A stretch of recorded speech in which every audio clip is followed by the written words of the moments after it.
15 years of marriage had settled into a familiar rhythm. We had built a life together, routine mornings, shared dinners, vacations that felt like tradition rather than adventure. I had never questioned it. Never had a reason to. But all it took was one moment, one seemingly small detail, to pull the rug from beneath my feet. It started with something trivial. I was sitting in the living room, finishing up work on my laptop, when I remembered a picture we had taken last summer, a simple, happy moment I wanted to revisit. My phone was in the other room, so I reached for hers, instinctively using Face ID to unlock it, as I had done many times before. But this time, the screen remained locked. I tried again. Nothing. A strange sensation prickled at the back of my neck.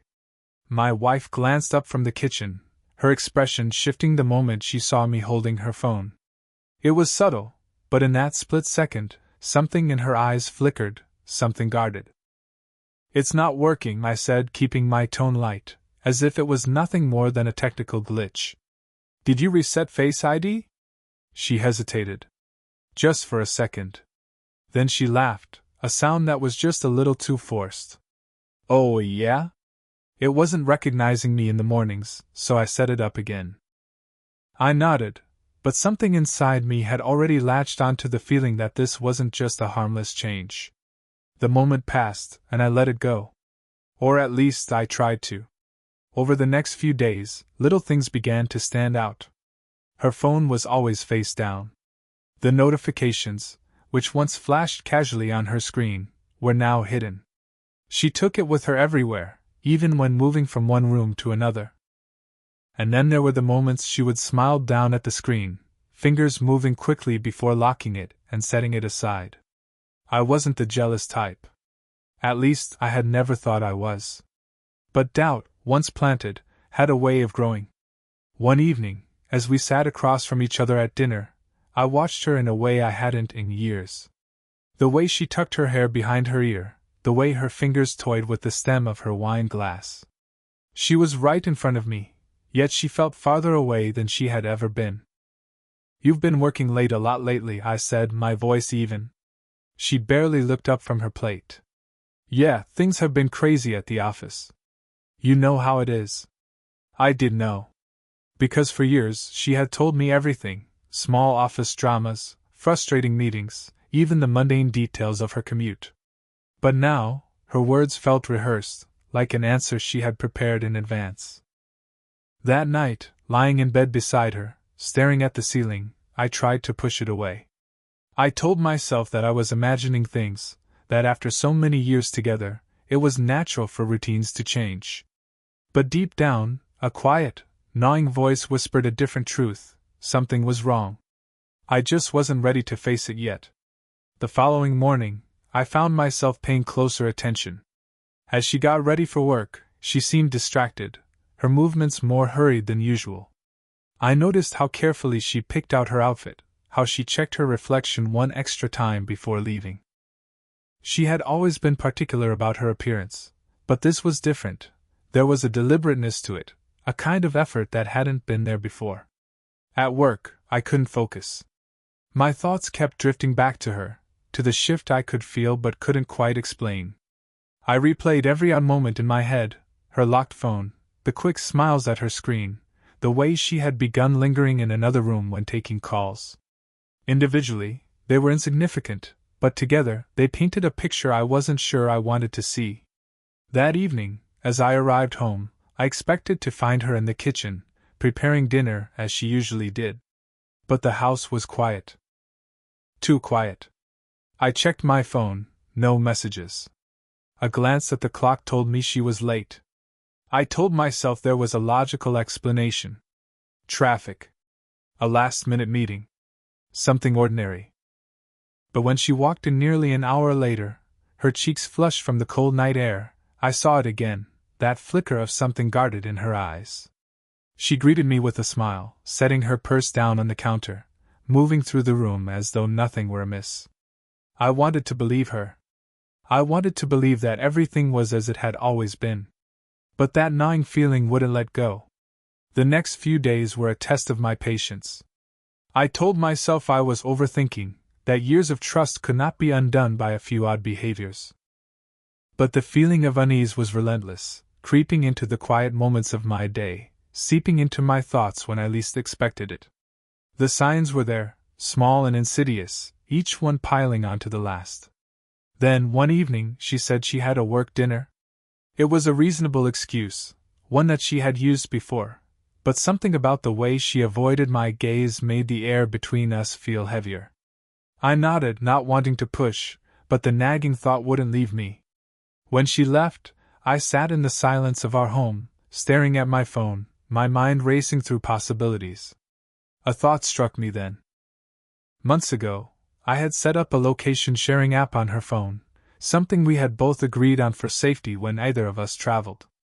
I had never used it before, not out of mistrust, but because I had never felt the need. Now, my hands moved almost of their own accord, opening the app and watching as the small dot representing her phone moved. She wasn't at the restaurant she had mentioned. She wasn't even in the same part of town. The air felt too thick, my pulse too fast. I sat frozen for a moment before reason gave way to impulse. I grabbed my coat, my keys, and left the house. I told myself I just needed to see, to confirm that there was nothing to worry about. But deep down, I knew I wasn't searching for reassurance. I was bracing for confirmation. The drive was a blur, my fingers tight around the steering wheel. When I arrived at the location, my stomach clenched. A hotel. Not a restaurant. Not an office. A hotel. I parked across the street, my breath coming too fast, my chest tightening as I tried to gather my thoughts. Maybe there was a logical explanation. Maybe I was wrong. Maybe. And then I saw her. She emerged from the entrance, her arm brushing against a man's as they walked toward the car parked in front of the building. She was laughing, her face lit up in a way I hadn't seen in years. She looked at him the way she used to look at me. Something inside me shattered. I stayed there, unmoving, watching as they drove away, the taillights disappearing into the night. The cold air bit at my skin, but I felt nothing. Just emptiness. Just the slow, sinking weight of realization settling into my bones. I had spent 15 years loving someone who had already left me long before tonight. And now, there was no denying it, my marriage was over. I just hadn't realized it until now. I drove home in silence, gripping the wheel like it was the only thing tethering me to reality. My mind was blank, yet overflowing at the same time. Images of her, of us, of the life we had built together, flickered through my thoughts like a film reel unraveling before my eyes. The wedding day, the shared vacations, the late-night conversations that once made me believe in forever, all of it now tainted by the undeniable truth of her betrayal. When I walked through the front door, the house felt different. It was as if the walls knew, as if they had absorbed the deceit, echoing it back in the silence. I stood there for what felt like an eternity, staring at the framed photos on the hallway table. Smiling faces, moments frozen in time, now nothing more than ghosts of what once was.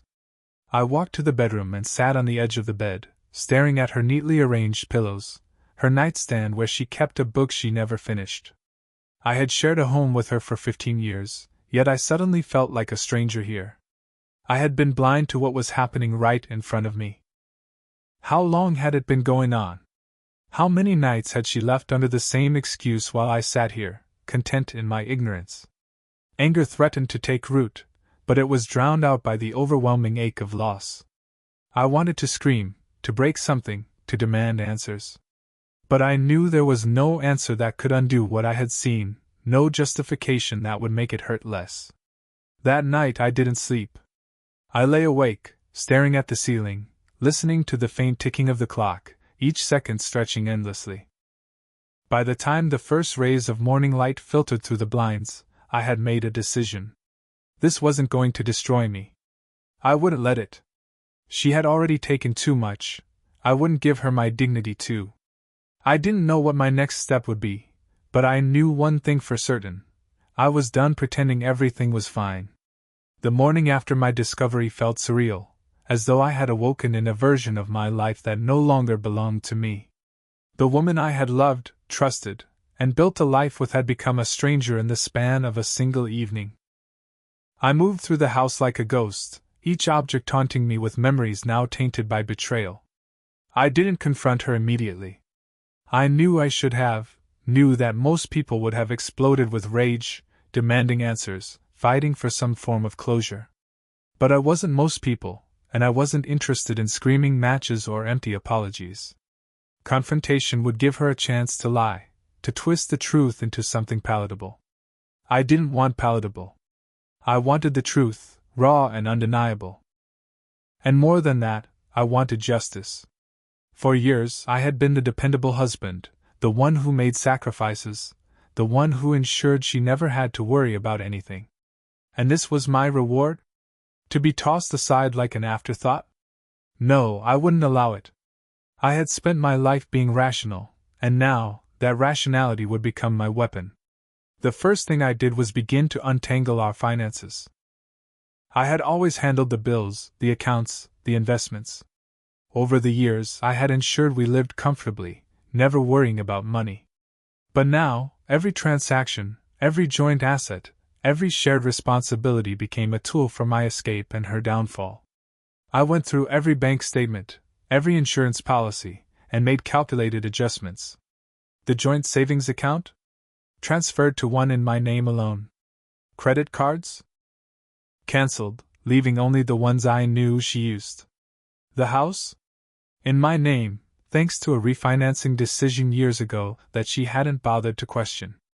The more I dug, the more power I realized I held. Each night, while she slept peacefully beside me, I planned. I would not just leave her, I would leave her with nothing. The life she had built on my trust, my stability, would crumble the moment I walked away. But I needed patience. I needed time to ensure that when I left, it was irreversible. And so, I played the part of the devoted husband a little longer. I kissed her goodbye in the mornings, listened to her fabricated work stories at dinner, even let her rest her head on my shoulder as we watched television in the evenings. She had no idea that with every passing day, I was taking back control of my life, piece by piece. But the real confirmation came in the form of her messages. I had installed tracking software on her phone, not something I had ever imagined doing, but trust was no longer an option. Through it, I saw the truth unfold in stark, undeniable detail.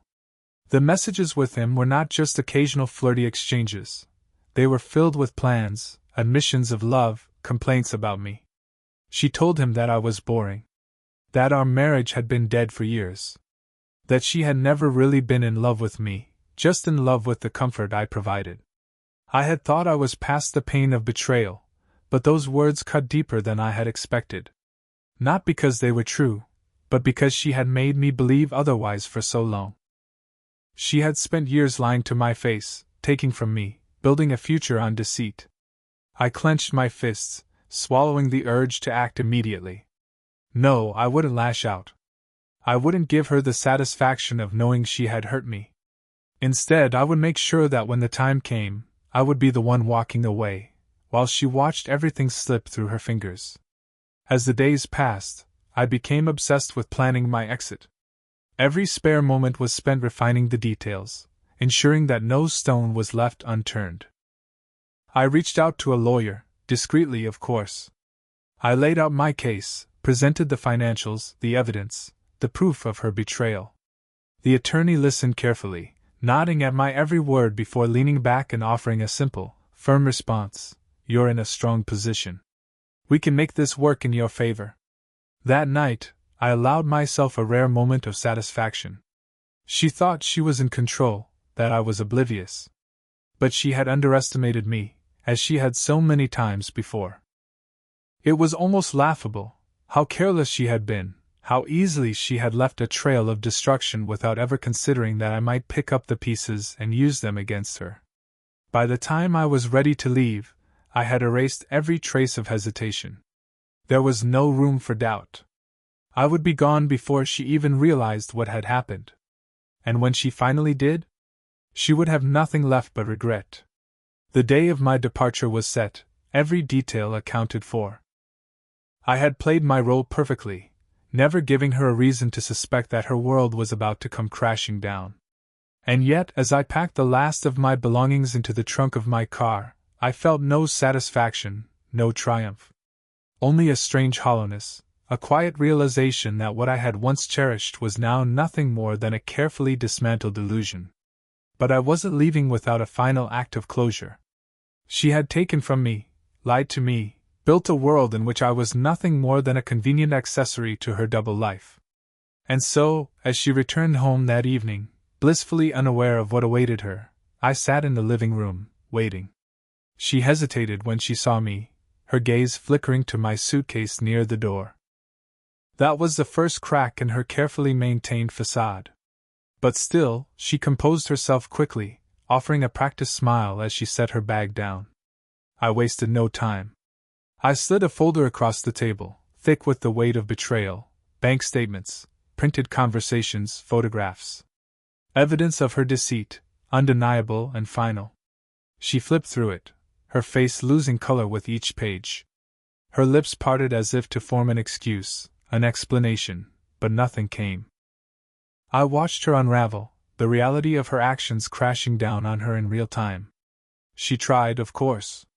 First, it was anger, accusations thrown carelessly, attempts to shift blame.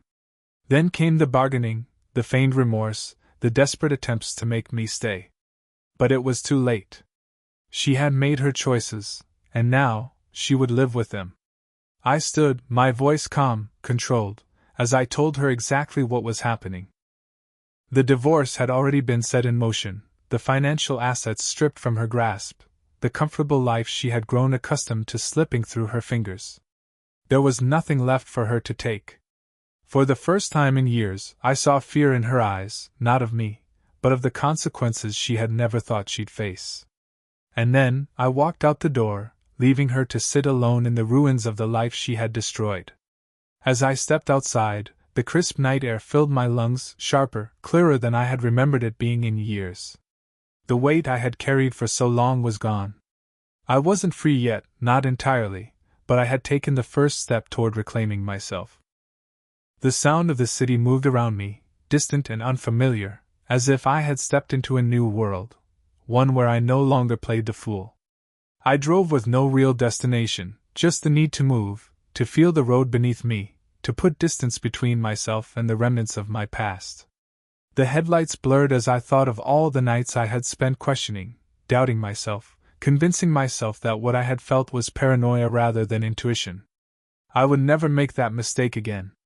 By the time I pulled into a small roadside diner, the exhaustion had settled in, heavy but welcome. The place was nearly empty, save for a few tired truckers nursing their coffee. I ordered a cup, letting the heat seep into my palms as I stared at the steam rising from the surface. It felt symbolic, this moment, the first sip of a new beginning. I didn't know what came next. I didn't have a grand plan for my future. But I did know one thing: I had nothing left to lose. And in that realization, I found a strange kind of peace.